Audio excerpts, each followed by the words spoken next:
प्रचार भी चुपके से होता है, इसकी पढ़ाई भी चुपके से। इसमें तुमको भी नहीं पता लगेगा कब तुम्हारे अंदर ज्ञान आया, कब तुम्हारे अंदर प्रेम आया, कब तुम्हारे अंदर आनंद आया। कैसे आज सब हम तुम सबको देख रहे हैं, सबके चेहरे खिले खिले हैं, तो इसका अंदर से कारण समझ में आता है क्यों है चेहरे खिले खिले, क्या मिला है। तो ऐसी चीज मिली है जो दुनिया में किसी को भी नहीं मिली। ये जीवन पहले भी था गुरु के मिलने से और आज भी है। गुरु के मिलने से पहले ये जीवन क्या था, एक छोटे से दायरे में बंधा हुआ और कोई समझ नहीं थी। भले संसारिक समझ थी लेकिन ये समझ नहीं था। तो आज हर मिनट पे गुरु के शुक्राने निकल रहे हैं सुबह से लेके कि इस जीवन को बनाने का श्रेय पूरा सतगुरु को, और ये सब खुशी का दिन दिखाने का मौका भी गुरु नहीं दिया। हम लोग इस लायक नहीं थे, सचमुच नहीं थे लायक।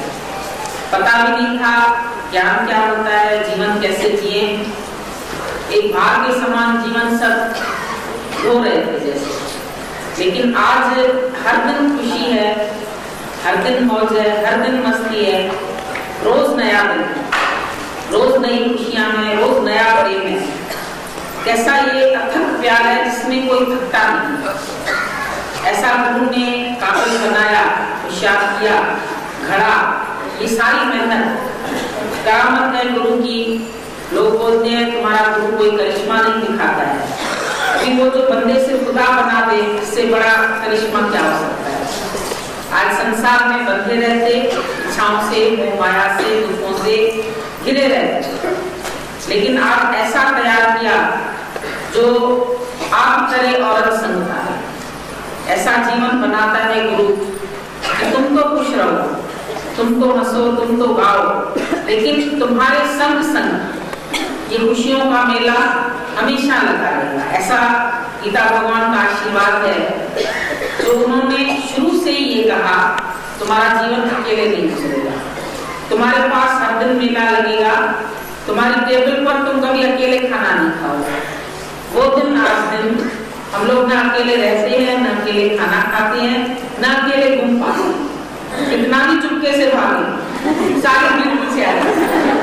हम सोचते हैं इनको कहाँ से पता चल जाता है, ना कोई अनाउंसमेंट होती है, ना कोई बात करता है, ना कोई तुम लोगों को बताया गया कि ये दिन है, वो दिन है। लेकिन हम हैरान हो गए अभी कितने लोगों ने हमको विश किया। दुनिया में लोग एक धोखे के लिए तरसते हैं और यहाँ सबके हाथों में फूल और सबका जीवन फूल। सबसे बड़ी बात जो ये जीवन महकने लगा, ये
को भी अंदर से कोई चाह भी नहीं है कि कुछ मिले, लेकिन फिर भी सब माला माल है। भले कोई कौड़ी भी नहीं है, लेकिन अंदर से सब भरपूर भी हो गए हैं, माला माल भी हो गए हैं, खुश भी हो गए।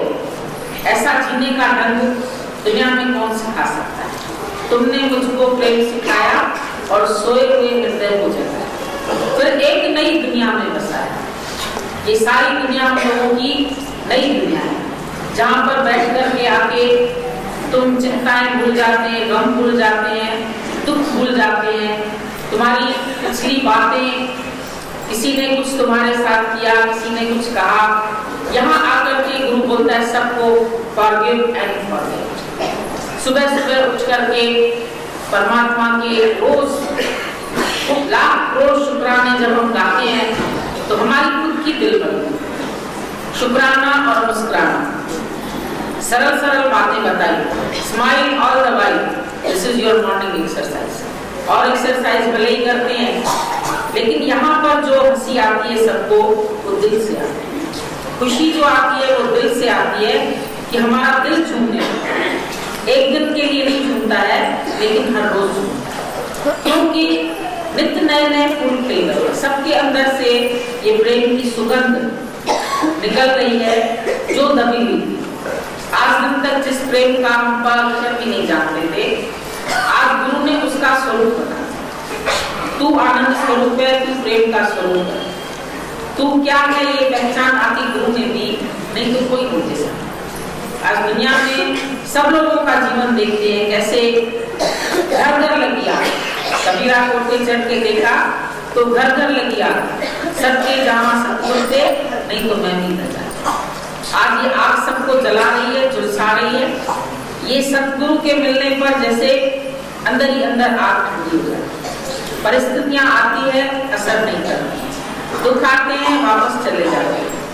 ख्याल हमको दुखी नहीं कर सकते, ख्यालों को भी ख्याल आ गया इसको कैसे। चिंताएं चिंता में बैठी हुई है, इनको चिंतन कैसे करें, क्योंकि एक मिनट में विचारों को चेंज करना, वो रिमोट तुम्हारे हाथ में है। ऐसा नहीं है कि तुम्हारा जीवन कोई और बनाएगा, तेरे हाथ में है जीवन। थोड़ी सी अपनी कृपा की जरूरत है, जो हम गुरु से अपने दिल की ताक जोड़ दें, फिर कहाँ भी रहें वो सारी शक्ति हमारे पास पहुंचती रहेगी। जैसे एक सूर्य सारी पृथ्वी को रोशनी दे रहा है, इसी प्रकार एक ब्रह्म ज्ञान। आज हम अनुभव करते, एक दादाजी आए, बहुत मेहनत की। शुरू में जो मेहनत, जैसे किसी को भी अपने अनुभव से पता होगा, कोई दुकान जब जमाता है तो उसमें बहुत परिश्रम करना पड़ता है। कभी कोई आता है, कभी कोई नहीं आता है। तो दादाजी के जीवन का ये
कैसे वो अनुभवी है अपने स्वरूप से, और कैसे मैं इस ज्ञान को सरल ढंग से सुनाऊं जो सबको समझ में।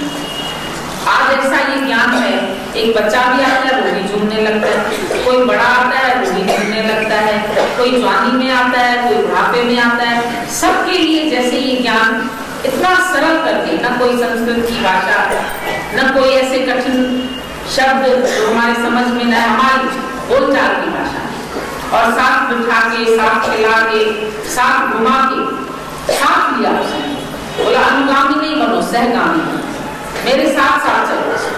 तो जहां भी वो जाते थे, हमको याद है माथेरान में बंगला करते थे अपने लिए, और उसमें हम सबको बुलाते थे, खास इन्विटेशन भेजते थे, मैंने तुम लोगों के लिए बंगला किया, तुम लोग आके रहो इसमें। फिर हमको याद है हम लोग 80-80 लोग एक बंगले में रहते थे, एक साथ, इतना खाना बनता था, इतना सब कुछ बनता था, और प्यार में कैसे हो जाता था ये किसी को नहीं पता चलता। सुबह से शाम तक वो इतना बिजी रखते थे हम लोगों को, जो 1 मिनट भी हमको दूसरा विचार आने का समय नहीं बचता। सुबह होता था सैर करते करते, आज ये लोग प्रभात फेरी खा रहे थे, इसी तरह हम लोगों की रोज होती थी। दादा के टाइम में रोज पैदल करते चलते थे, बोलते थे भजन गाते चलो, फिर जहां पर पेड़ की छाया में बैठे वहां फिर अपना ऐसा गुण ज्ञान, इस ज्ञान को, ब्रह्म ज्ञान को लोगों ने बड़ा कठिन करके बताया। अरे तत्वमसी बहुत मुश्किल है, हम ब्रह्मास्मि कहना बहुत कठिन है। दादा ने बोला जब प्रेम में तुम्हारी देही भूल जाएगी तो बचा कौन? परमात्मा ही तो बचा। तो इतना सरल करके, ये जैसे बोलते पढ़ाई नहीं करेंगे, हम लोग भी ऐसे ही पढ़ाई करने वाले नहीं थे। एक राजकुमार था, उसको पढ़ने में मन नहीं लगता था।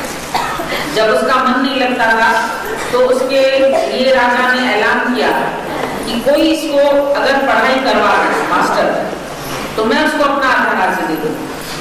कई आए मास्टर, वो जैसे ही सुनता था ये लोगों को पढ़ाने आया, वो भाग जाता था, खेलने भाग जाता था, या अपशब्द बोलता था, तो कोई भी सहन नहीं करता था उसकी बात, और सब मास्टर छोड़ के चले गए। एक बार एक मास्टर गया, लेकिन मास्टर बन के नहीं, उसके पास गया, बोला तुम पढ़ाने आए हो? बोला नहीं, मैं पढ़ाने नहीं आया। क्यों आए हो मेरे पास? बोला मैं तो खेलने आया हूँ तुम्हारे साथ। तुम अकेले खेलते हो ना, मेरे साथ भी खेलो। उसके साथ बैठ के लूडो खेला, उसके साथ बैठ के दूसरे खेल खेले,